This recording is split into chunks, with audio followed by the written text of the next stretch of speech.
প্রতিশোধ তাহলে নিয়েই নিল পাকিস্তান। জয় দিয়েই জবাব দিয়ে দিল বাংলাদেশকে, বিশেষ করে মেহেদী হাসান মিরাজকে সালমান আলী আঘা। তাই তো এই খুদে সমর্থক মনে করছে বৃষ্টি হচ্ছিল সেটাই তো ভালো ছিল, খেলা বন্ধ ছিল সেটাই তো ভালো ছিল, খালি খালি আবারও খেলা শুরু করার কি দরকার ছিল। আর এই জবাবটা হজম করা কিংবা সহ্য করা বাংলাদেশের জন্য সত্যি লজ্জার। বাংলাদেশ এমনিতেও এই ম্যাচে হেরে যেত যদি সালমান আলী আঘার সেই উইকেটটা নাও নিতে পারত বাংলাদেশ। সেই উইকেটটা না নিলে এত সমালোচনার মুখে পড়তো না মেহেদী মিরাজ। বিশ্ব ক্রিকেটে স্পোর্টসম্যানশিপের যে সৌন্দর্য সেটা বজায় থাকতো বাংলাদেশ পাকিস্তানের মধ্যে। খালি খালি বাংলাদেশ পাকিস্তানের যে মধুর সম্পর্ক ছিল সেটাতে ভাট্টা পড়তো না। তবে দিন শেষে বাংলাদেশ জিতে যায়নি, বরং হেরে গেছে দুই দিক থেকেই। এক, ম্যাচের মধ্যে হেরে গেছে। দুই, ক্রিকেটের স্পোর্টসম্যানশিপের যে একটা মর্যাদা ছিল বাংলাদেশের, যে বাংলাদেশি ক্রিকেটাররা সবসময় ভদ্র, এবং সেখানেও হেরে গেছে বাংলাদেশ।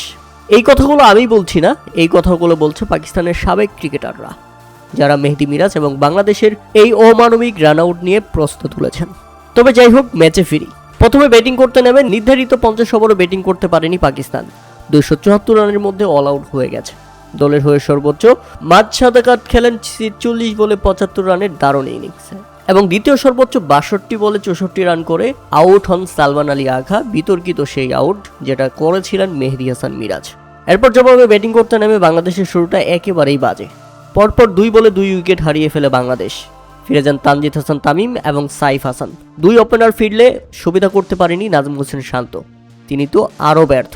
রীতিমতো ডাক মেরে ফিরে গেলেন প্যাভিলিয়নে। 15 রানে তখন বাংলাদেশ হারিয়ে ফেলে নিজেদের 3টে উইকেট।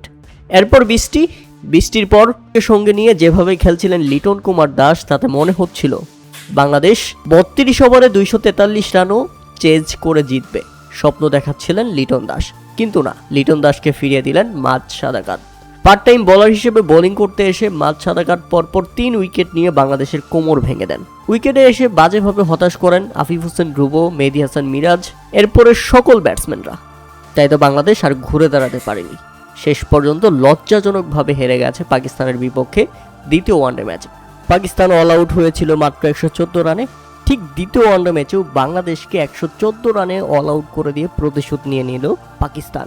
প্রথম ওয়ানডে ম্যাচ যেভাবে জিতেছিল, দ্বিতীয় ওয়ানডে ম্যাচে ঠিক সেভাবেই তারা হেরেছে, এবং এ ম্যাচে জন্ম দিয়েছে বাংলাদেশের নেগেটিভ বিতর্ক, যেটা বাংলাদেশ ক্রিকেটের একটা কালো দাগ। বাংলাদেশ দলের হয়ে কেবল লিটন কুমার দাস 33 বলে খেলেন 41 রানের একটা ইনিংস। শেষ ভরসা তাওহিদ হৃদয় করেন 38 বলে 28 রান।